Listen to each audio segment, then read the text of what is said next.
Hello my dear students, I am Piyush Mishra. Welcome you all to the next lecture of network analysis. Last lecture में हमने cover किया था सबसे पहले हमने कवर किया था इलेक्ट्रिकल सर्किट क्या होता है,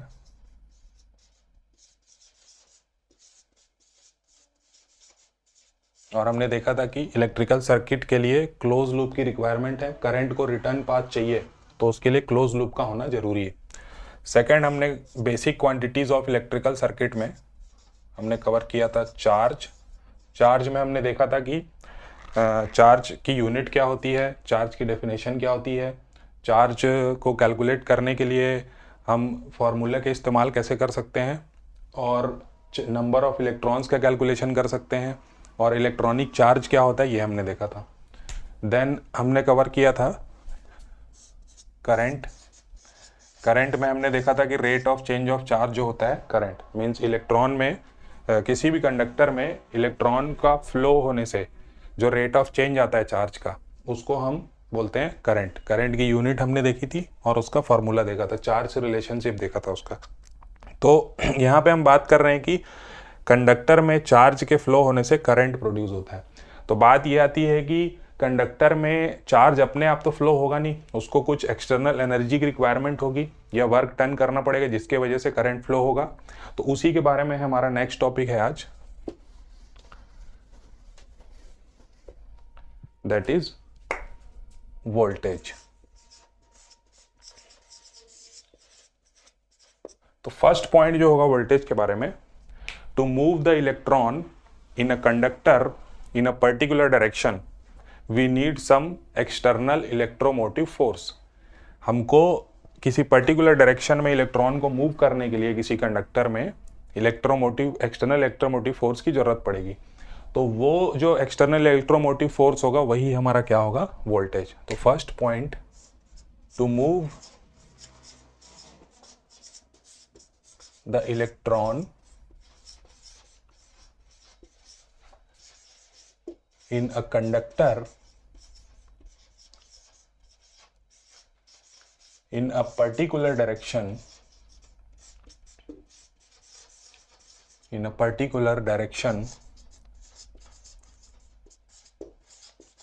we need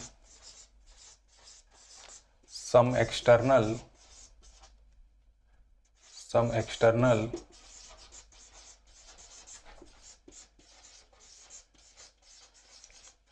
इलेक्ट्रोमोटिव फोर्स को शॉर्ट में EMF लिख सकते हैं। That EMF is called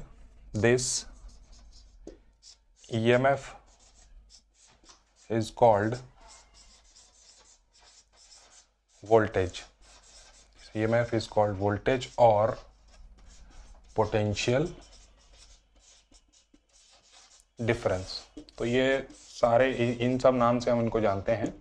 EMF को हम बोल सकते हैं, वोल्टेज भी बोल सकते हैं और पोटेंशियल डिफरेंस भी बोल सकते हैं।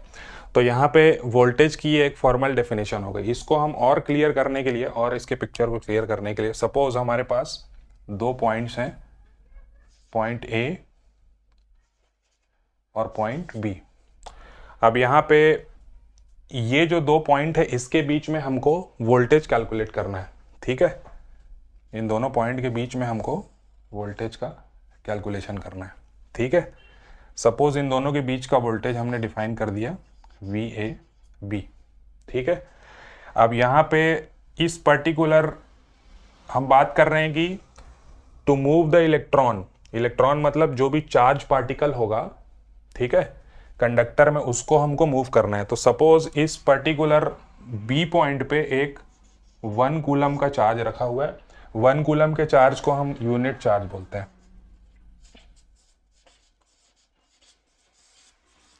तो अब ध्यान से देखिए इस पॉइंट को, the voltage between point A and B is the energy or work done required to move unit charge from B to A। From B to A. आपको ध्यान में रखना है कि जब आप ए से बी के बीच का वोल्टेज कैलकुलेट करेंगे तो यूनिट चार्ज को बी से ए में लाने के लिए जो एनर्जी लगेगी उसी को आप क्या बोलेंगे, वोल्टेज, वी ए बी। ठीक है, वी ए बी। इस पॉइंट को लिख लेते हैं और क्लियर हो जाएगा ये। The voltage between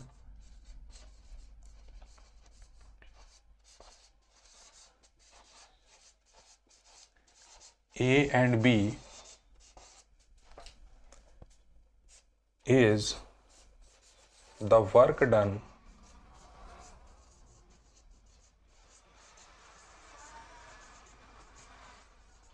required to move unit charge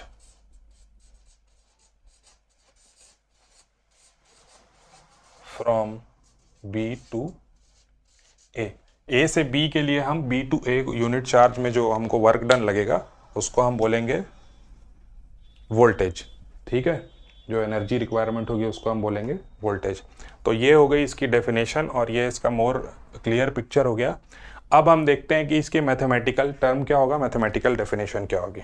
ठीक है, तो मैथमेटिकली हम लिख सकते हैं, मैथमेटिकली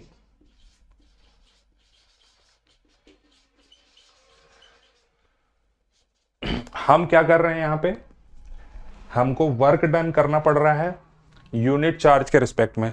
ठीक है, तो इसकी जो डेफिनेशन, मैथमेटिकल डेफिनेशन भी इसी पर्टिकुलर पॉइंट से हम बना सकते हैं। Voltage V is equals to work done per unit charge की हम बात कर रहे हैं। सो वर्क डन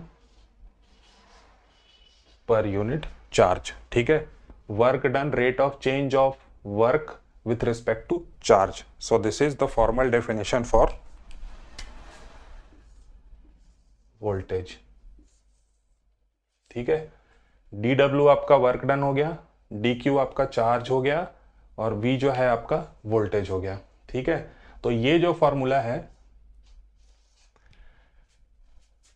इस फॉर्मूले का यूज करके आप इसकी यूनिट को भी डिफाइन कर सकते हैं। और नेक्स्ट हम देखते हैं कि इसकी यूनिट क्या होगी। The unit for voltage is volts। Capital V से रिप्रेजेंट करते हैं वोल्ट्स को।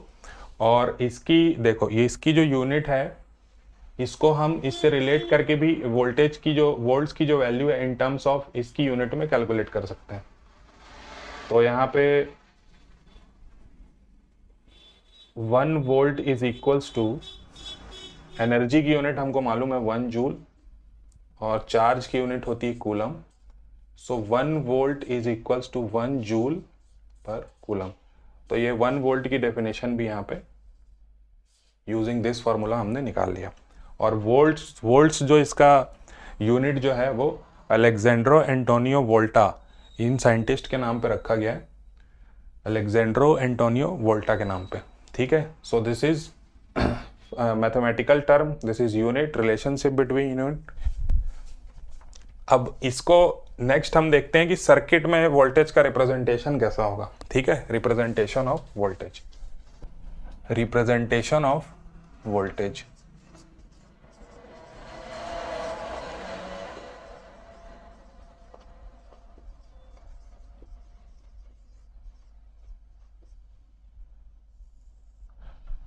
तो सर्किट में सपोज हम एक सर्किट टर्मिनल कंसीडर करते हैं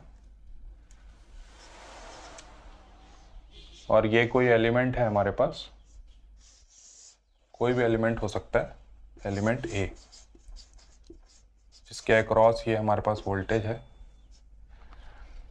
इसको हमने प्लस साइन दे दिया और इसको माइनस साइन दे दिया। वोल्टेज के रिप्रेजेंटेशन में आपको पोलैरिटी को शो करना बहुत जरूरी है। ठीक है, किसी भी सर्किट में जब आप वोल्टेज को शो करेंगे तो उसके टर्मिनल में पोलैरिटी को बताना जरूरी है। और इसके बीच ये वोल्टेज सपोज आपके पास है V A B, point A B. तो यहाँ पे भी सेम डेफिनेशन आप अप्लाई कर सकते हैं जो हमने देखी है। The voltage between A to B is the work done required to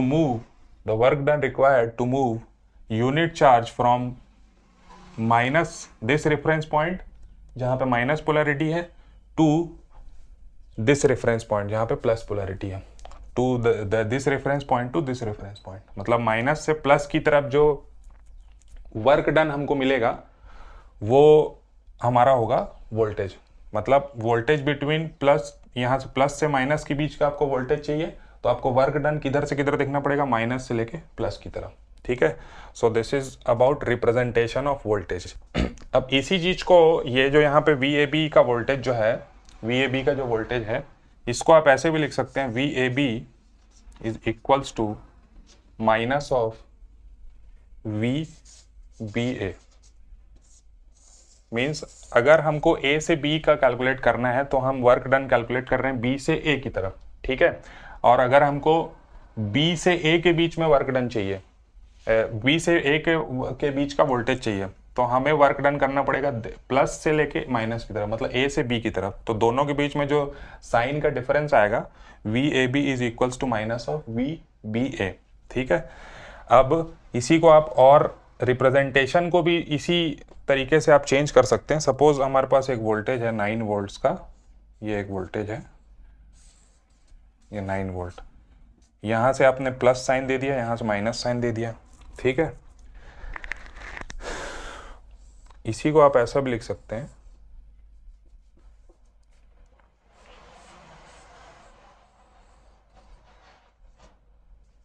इसको अगर आपने माइनस कर दिया, इसको प्लस कर दिया, तो इसको आप -9 वोल्ट ये लिख सकते हैं। ठीक है, -9 वोल्ट, मतलब पोलैरिटी यहाँ पे चेंज हो गई तो यहाँ पे ये माइनस साइन आ गया। ठीक है, सो this is about representation of voltage. Means जैसे ही पोलैरिटी को आप चेंज करेंगे तो आपको माइनस साइन इंट्रोड्यूस करना पड़ेगा। ठीक है, तो सर्किट में रिप्रेजेंट करने का तरीका ये है वोल्टेज का। ठीक है, सो दिस इज अबाउट वोल्टेज, इसकी यूनिट और ये। ठीक है, तो अभी तक हमने बात कर ली है वोल्टेज और करंट के बारे में। ठीक है, बट प्रैक्टिकल पर्पसेस में वोल्टेज और करंट जो होते हैं सर्किट के एनालिसिस के लिए सफिशिएंट नहीं होते हैं, तो हमें और क्वांटिटीज़ की ज़रूरत पड़ती है। प्रैक्टिकल पर्पस के लिए हम पावर का यूज़ करते हैं। ठीक है, तो हमारा नेक्स्ट टॉपिक है power.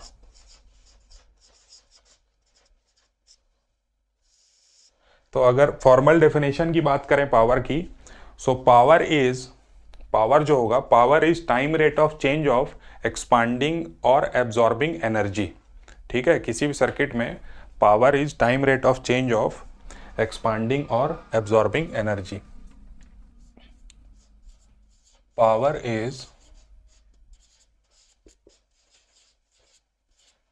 Time rate of change of expanding और एब्जॉर्बिंग एनर्जी।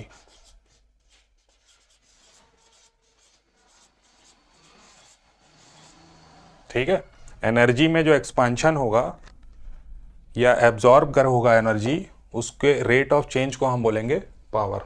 तो इसी के बेसिस पे इसके जो मैथमेटिकल टर्म बनेगा,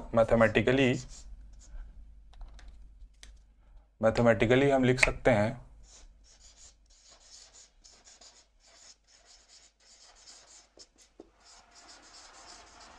रेट ऑफ चेंज। हम देख रहे हैं टाइम रेट ऑफ चेंज, तो टाइम के रिस्पेक्ट में यहाँ पे डेफिनेशन आएगी इसकी। पावर को हम रिप्रेजेंट करेंगे P से, and it is defined by rate of change of energies बात कर रहे हैं, dW/dt। So this is the mathematical definition for power.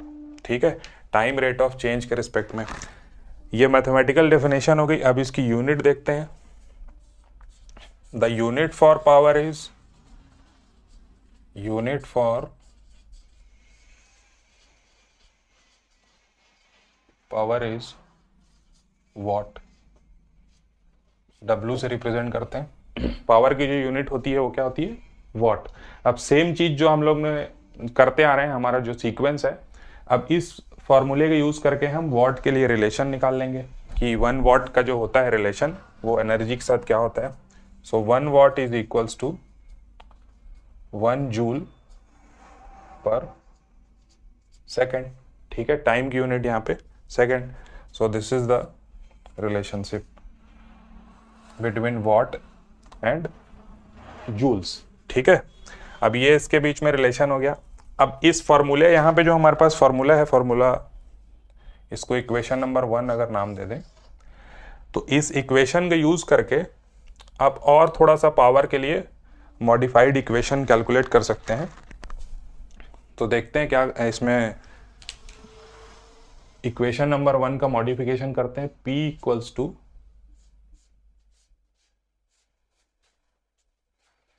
हमारे पास है dw/dt। अब dw/dt में मैं यहां पे दोनों तरफ, अभी हम थोड़ी देर के लिए डेफिनेशन साइन को छोड़ देते हैं, dq से डिवाइड और dq से मल्टीप्लाई कर देता हूं। इससे इक्वेशन में कोई फर्क नहीं पड़ेगा, सेम क्वांटिटी से डिवाइड एंड मल्टीप्लाई। अब थोड़ा सा रीअरेंज करते हैं इसको, dw/dq और ये हो जाएगा dq/dt। तो यहाँ पे सेपरेटली अगर इन टर्म्स को एनालाइज करें हम, तो ये जो यहाँ आपको टर्म दिख रहा है, this is nothing but voltage, और ये जो आपको टर्म दिख रहा है, this is nothing but current. तो इसका यूज करके पावर के लिए जो एक्सप्रेशन आएगा, वोल्टेज इनटू करंट, ठीक है।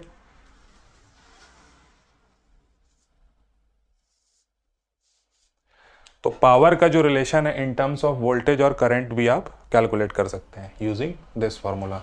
Power is the multiplication of voltage and current, ठीक है, इक्वेशन नंबर 2। तो दोनों में से कोई भी फॉर्मूला आप इस्तेमाल कर सकते हैं पावर के कैलकुलेशन के लिए, ठीक है।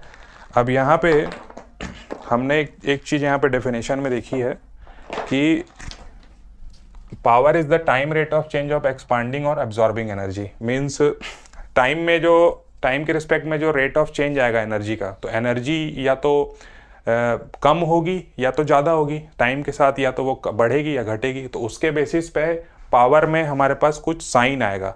जो पावर हम कैलकुलेट करेंगे, अगर आगे जाके वो कम हो रही है तो नेगेटिव साइन आएगा, और आगे जाके वो बढ़ रही है तो उसमें पॉजिटिव साइन आएगा। तो उसी के बेसिस पे पावर के लिए साइन कन्वेंशन बना हुआ है, जिसको बोलते हैं passive sign convention. Next topic है हमारा पैसिव साइन कन्वेंशन।